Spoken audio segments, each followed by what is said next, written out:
Assalamualaikum warahmatullahi wabarakatuh. Halo semuanya, perkenalkan nama saya Laila Fitrotus Syururo dari kelas P02 dengan NIM 2350802011111038. Kali ini saya akan membuat video presentasi tentang identifikasi ikan karang dan metode sampling untuk memenuhi tugas dari mata kuliah metode observasi bawah laut.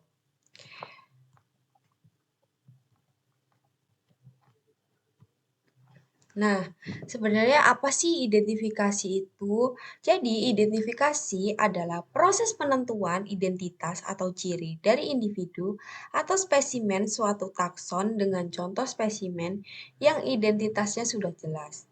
Identifikasi merupakan pengenalan dan deskripsi yang teliti dan tepat terhadap suatu jenis atau spesies yang selanjutnya diberi nama ilmiah sehingga bisa diakui oleh para ahli di seluruh dunia.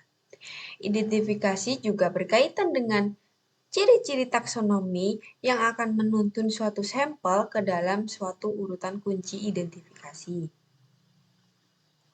Nah, tujuan identifikasi itu apa sih? Yang pertama yaitu ada konservasi, di mana kita bisa memahami spesies ikan untuk membantu upaya dalam pelestarian dan pengelolaan sumber daya perikanan.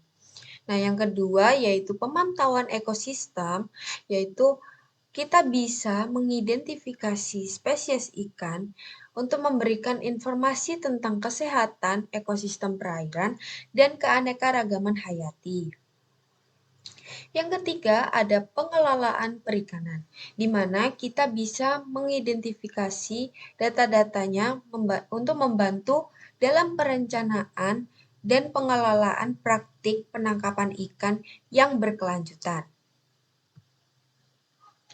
Nah, yang keempat yaitu ada penelitian di mana kita bisa mengidentifikasi spesies untuk mendukung penelitian ilmiah dan memahami perilaku reproduksi dan juga adaptasi dari ikan itu sendiri.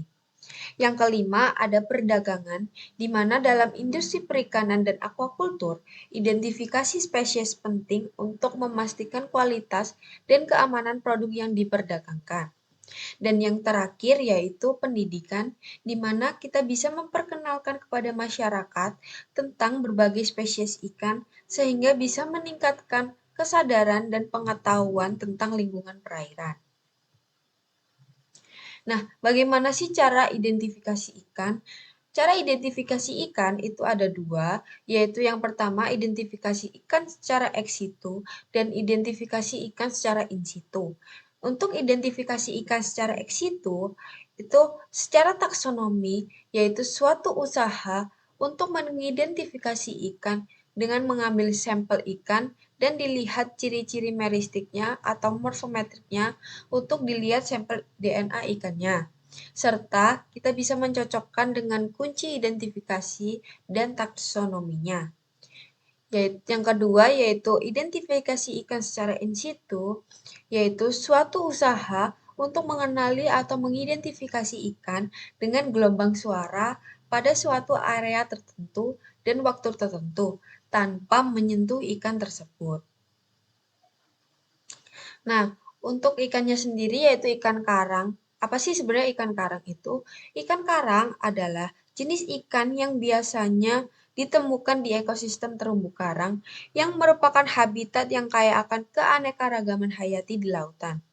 Mereka memainkan peran penting dalam ekosistem baik sebagai predator maupun mangsa dan juga membantu menjaga keseimbangan ekosistem terumbu karang.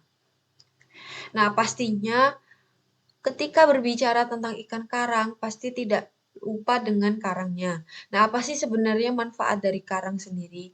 Jadi, keberadaan jenis ikan karang itu sangat dipengaruhi oleh kondisi karang. Apabila kondisi karang sudah mengalami kerusakan, maka jenis ikan karang yang menghuninya juga semakin sedikit. Karena apa? Karena habitatnya sudah tidak memenuhi ketersediaan bahan makanan dan tempat berkembang biak. Jenis ikan cetodon merupakan jenis ikan indikator yang dapat menentukan sehat atau tidaknya kondisi karang. Apabila tutupan karang kurang dari 50% dalam keadaan sakit atau rusak, maka keberadaan ikan cetodon tadi akan sedikit.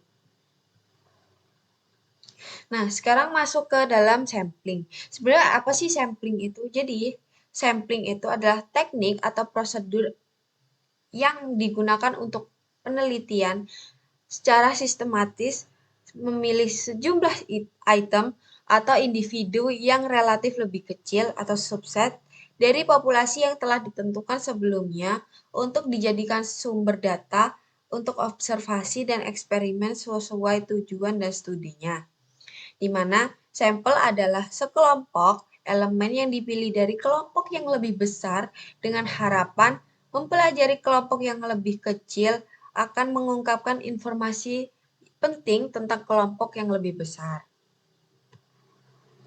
Nah, tujuan sampling itu yang pertama yaitu ada untuk mempelajari hubungan antara distribusi variabel dalam populasi sasaran dan distribusi variabel yang sama dalam penelitian.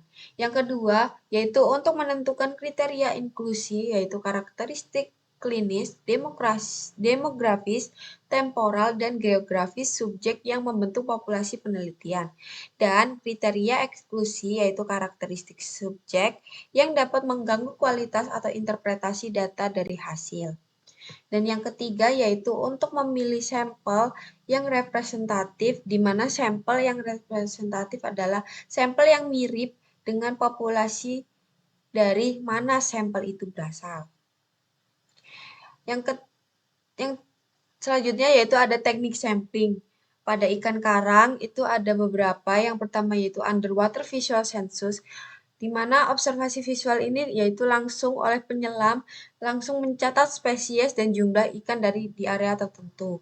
Metode ini memiliki keuntungan yaitu tidak merusak habitat, memberikan data akurat tentang keanekaragaman spesies.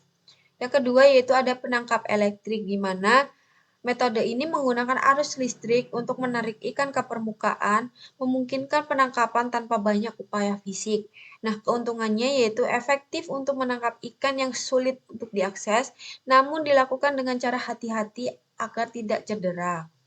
Yang ketiga yaitu ada Baited Remote Underwater Video atau BRUV, di mana menggunakan umpan untuk menarik ikan dan merekam aktivitas mereka dengan kamera. Keuntungannya yaitu memungkinkan pengamatan tanpa menangkap ikan dan mengurangi stres pada spesies.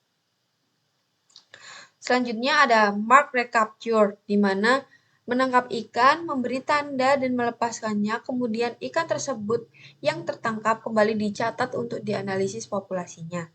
Keuntungannya yaitu memberikan informasi tentang ukuran populasi dan migrasi. Dan yang terakhir yaitu ada observasi visual dengan snorkeling atau diving, di mana metode ini yaitu menyusuri area untuk mencatat spesies dan perilaku mereka. Keuntungannya itu merupakan metode non-invasif yang memberikan wawasan langsung terhadap ekosistem. Terima kasih, berikut adalah presentasi dari saya. Mohon maaf apabila banyak kesalahan, baik yang disengaja maupun tidak. Wassalamualaikum warahmatullahi wabarakatuh.